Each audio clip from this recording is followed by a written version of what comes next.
There are things in this world, dark things. Things that the mind cannot fully process, and so it blocks it out, or fills in the gaps. Things that terrify us to our deepest foundations. These things are the reason that humanity fears the darkness. Because the dark is where these things dwell, where they thrive. And there are people who deny that those things are real. That something so terrifying can exist on the same plane as we do. These people are blind fools. I know this because I have seen one of these horrible things, and I was lucky to survive the experience. My friend and my brother, however, were not. It happened the summer that I turned 17. My brother Tanner and I had planned a camping trip up north at our grandfather's old hunting cabin. The old man had left it to our father when he died several years back, and even though our relationship with dear old Dad wasn't the best after he and Mom's divorce, we loved the old cabin. We spent at least one weekend up there every summer. It was in a gorgeous wooded area that we had been exploring since we were little. So we were planning to go spend the weekend up there. Just me, my brother, and our childhood best friend Anna. If I had known then what I know now, I would have vetoed the whole thing so hard it would make their heads spin. But you know what they say about hindsight. So that Friday we packed all of our gear into my brother's beat-up pickup and left for the cabin. It took us a 4-hour drive to get up to the place, but it was so worth it. By mid-afternoon we were unpacking the essentials and getting ready to go fishing out at the old creek about a mile back in the woods. It was on the way out to the creek that we found what would later turn out to be the first sign of something being seriously wrong. Tanner was a few yards ahead of me and Anna as we were quietly chatting. He stopped and called back to us, his gaze on something off the side of the somewhat overgrown trail. "Hey Sarah, Anna, come see this." He pointed to whatever had caught his attention. We stopped talking and caught up to him. I followed his pointing hand out to a lump of something laying in the tall grass. I squinted and looked closer. It was a deer, a dead, rotted-out corpse of a doe. It had been there for some time because there wasn't even the smell of rotting meat to accompany the poor dead creature. "You," Anna said, a little disgust in her voice. My curiosity was piqued, though. "I'm going to check it out," I stated, settling my fishing pole against a tree and the tackle box beside it.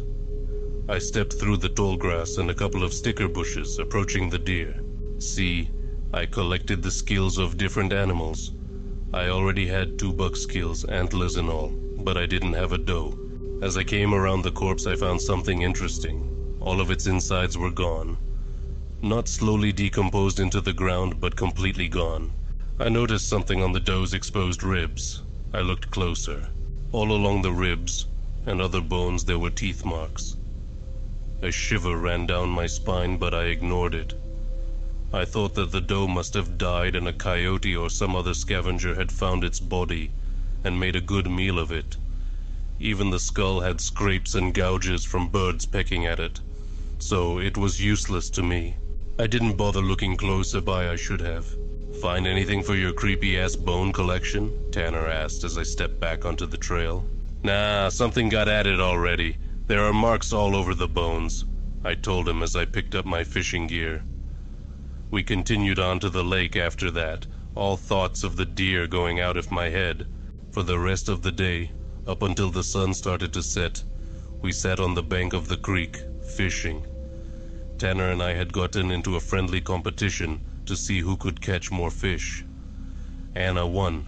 We headed back to the cabin, Anna carrying the cooler full of live fish. The whole way back I had this creepy feeling on the back of my neck, like I was being watched. I just ignored it, thinking it was nothing. By the time we got back to the cabin, it was getting pretty dark, so we put the fish cooler in the truck bed and headed inside. We had a fire in the fireplace, and our sleeping bags set up on the old camp cots in no time. We had a dinner of fire-roasted hot dogs and pork and beans from a can. The whole time we were joking back and forth, and at one point, we even devolved into throwing bits of charred hot dog at each other. By the time we went to bed, it was pretty late. We were all tired. I'm pretty sure we all passed out pretty quick. I know that one minute I was snuggling into my sleeping bag, and the next it was lights out. I started awake sometime later. I don't know what woke me up, but whatever it was had the hair on the back of my neck standing up. I lay there for a few minutes, listening hard. At first all I heard was Anna's soft breathing and Tanner's muffled snoring over in the corner. Then I heard it. There was something moving around outside. I could hear it shuffling through the grass and pawing at the ground. After a minute, it seemed to fade away. I relaxed, figuring that it was a stray dog or a coyote. I drifted back to sleep. The next morning, I was woken up to the sound of Tanner yelling outside. I jerked awake and scrambled out of my sleeping bag, tripping over a disoriented Anna, who was attempting the same thing in the process. We both managed to untangle ourselves and make it out the door in time to see my brother throwing a piece of broken plastic into the big trash can we kept up here. It was a piece of our broken fish cooler.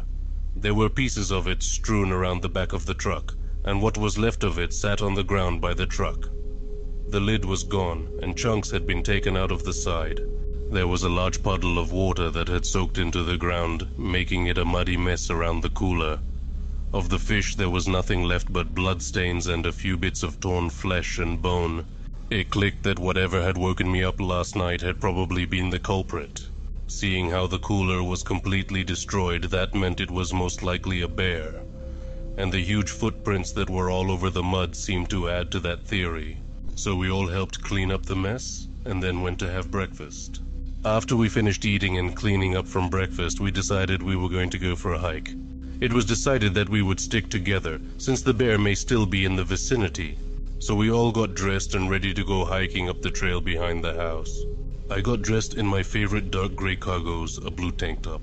I had my gray hoodie tied around my waist and my well-loved hiking boots on. A few months back there had been a safety thing at school, and all of us had decided that we would wear something neon, just in case we got separated. My color was neon yellow, so I had a neon yellow hat on, my blonde ponytail sticking out the back. Anna had in a pair of black joggers leggings with neon orange reflective stripes down the side and a matching jacket over an orange tank top printed with a large rainbow owl. And my brother was wearing his own cargos in dark green with a bright blue hoodie. He had a reflective blue armband and a blue hat to match. We all packed a backpack with trail snacks, bottled water, a few other useful things, and our own emergency kits. The kits were another product of the safety course. They contained an LED flashlight each with extra batteries, waterproof matches, an emergency knife with a whistle, a compass, and a small mirror in the handle. All set, we headed up the mountain. About an hour in, we made it to a spot that we all liked. It was an outcropping of rock that had enough space for us to sit down and enjoy a snack. The view here was incredible. After we rested and caught our breath, we kept going. It was around 3 p.m. when we made it up to the spot we usually hike to. It was a spot next to the creek where there was a set of small waterfalls that dropped down into a small pool before narrowing out and flowing down the mountain to the spot we liked fishing. Usually we would stay for a while and enjoy the view, but today there was a nasty surprise waiting for us. As we parted the trees and stepped into the clearing, we were all hit with the smell of something dead that had just begun to decompose. Laying next to the creek was the half-eaten body of a raccoon. It was turned so that we could just see its insides spilling onto the ground. Its little face was turned towards us, its eyes swollen and bulging. Anna turned and retched into the brush at the edge of the clearing. Tanner made a disgusted sound, and I turned away, unable to stand the sight. As soon as Anna was able to control her heaving stomach, we all three turned and headed back down the mountain without a word. We were halfway back to the rock outcropping, the sun just starting to set to the left of us, when we heard something out in the trees. It was shuffling around and it seemed to be following us. Wordlessly, we all picked up the pace. We didn't stop at our rock, we just headed straight back to the cabin. Our follower was still there. We could hear it crunching through the underbrush, tracking us all the way down the mountain. It was almost dark by now. At this point we were all pretty scared. Anna and I were holding hands, while Tanner rushed us along ahead of him. He had pulled his knife from his bag and had it ready. We made it to the trailhead and around the back of the cabin. We made it to the door just in time. Whatever had been following a distance behind us broke the cover of the trees and was sprinting around the cabin in. Anna was already inside, and I was stepping through the door when Tanner shoved me into the room and slammed the door shut behind him. He dropped the bar that served as a lock into place and braced his back against it. We were all scared out of our wits, but I think we all almost pissed ourselves in sheer terror when the thing on the other side of the door scratched against it and let out a high-pitched whine. It pawed the door again a few times before it gave up. We heard it retreat, but none of us moved for what felt like hours, but was probably just a few minutes. Anna was the first to move, getting up from where she had been sitting against the wall with her knees drawn up to her chest. She slowly shifted up and peeked out the lone window. I really wish she hadn't. She dropped to the ground again quickly, tears of pure terror streaming down her face. She mouthed something at my brother and I. Wolf. There was a wolf outside waiting. She slowly crawled over to us. Her blue eyes were wide and filled with fear. She hugged me and I held her, feeling her shaking like a leaf. "It's a huge wolf," she whispered, "and it's staring right at the door, just sitting there watching." She started sobbing. I held her and shushed her crying. Tanner wrapped his arms around us both and laid his head on my shoulder. We sat there, all of us, scared to death and shaking. None of us dared move. We hadn't heard it leave, so we all knew that it was still there, watching, waiting for us. It was then that I realized that it had been there all along. It had been watching us from the first day, and it had been what had gotten at the fish, and now it was after us. A chill ran through me at the realization. No sooner than I thought that then, an unearthly howl split the air. It was loud enough that the widow rattled and we all had to cover our ears. Hot tears pricked my eyes.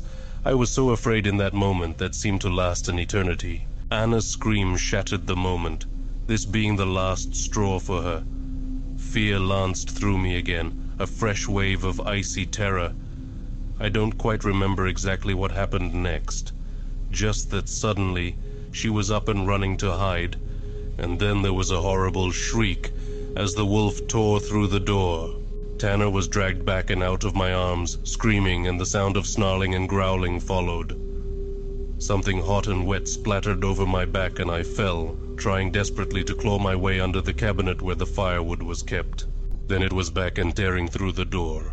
It slammed into me, and a white-hot pain tore through my shoulder as its teeth sunk into me. In that moment I could perceive everything. Its weight on my back, huge paws holding me down and cracking 2 of my ribs, blood pouring from my shoulder. Its teeth buried in my flesh, muscle and bones, and the putrid scent of its breath like something long dead and rotting. And then it was gone. All I felt was agony. I could distantly hear someone screaming, but it seemed so far away. I think I passed out then, for a moment anyway. The next thing I knew was being dragged across the floor by my pant leg. There was something shiny in my field of vision, and in my delirious state I reached out and wrapped my fingers around it. A knife, my brother's knife, and just like that, everything snapped back into place. My grip tightened on the hilt of the knife and I turned. The wolf had me by the leg, dragging me to the door. There was blood everywhere, and Anna lay across the room, her body torn apart. She was already dead. I reared up and slashed the knife down at the monster that had a hold of me. The knife arched down and sunk into a huge golden eye. The wolf dropped me and I yanked the knife free as the beast backed away, whipping its head from side to side. I scrambled to my feet and lunged forward, furious. I slashed at the beast over and over, stabbing and slashing, driving it back. It yelped when the blade connected. I kept slashing, fury and fear, both driving my hand until the blade lodged in the creature's neck and snapped free of the hilt. The monster wolf fell, eyes locked on me, wheezing and gurgling as blood poured out of its ruined eye and a few other wounds. I dropped to my knees, panting. The thing that had been hunting us since we arrived dropped, and its breathing slowed as its lifeblood poured from close to a dozen deep wounds, until finally, with one last rattle, it breathed no more. I curled in on myself, the fear of moments ago being replaced with a deep sadness and pain. The beast was dead, but so was my brother and my best friend. I let out a low moan, tears running renewed down my blood-stained cheeks, and then the world went black. I woke up in the hospital. It turned out that when we hadn't called our parents that night, as we promised we would, they had called the police. The 2 officers had driven up to the cabin and found my brother, completely torn apart, out front. And they had found Anna's body and me in the cabin. I was barely alive. I had lost a lot of blood from the attack. But the police officer who had explained everything to me had asked me something that made my blood run cold. He asked me who the man that had been found in the cabin with us, stabbed to death, had been. I told him I didn't know. They released me from the hospital a few days later. I never went back up to the cabin. I'm too afraid to face what happened there, too afraid to face what I have become. There are nights that I dream of running in the moonlight, hunting down poor defenseless creatures and sinking my teeth into their flesh, their blood sweet and tangy on my tongue. There are nights that I wake up, covered head to toe in dirt and grass, and blood, the taste of copper in my mouth. So now I believe in the things that live in darkness, horrible things that send you fleeing in terror, and I know that they are real. I know because now I am one of them. And I fear the night that I dream of hunting down some poor person and tearing into them. I fear it more than anything. And I fear the day that I don't fear it anymore. The day that I become a real monster,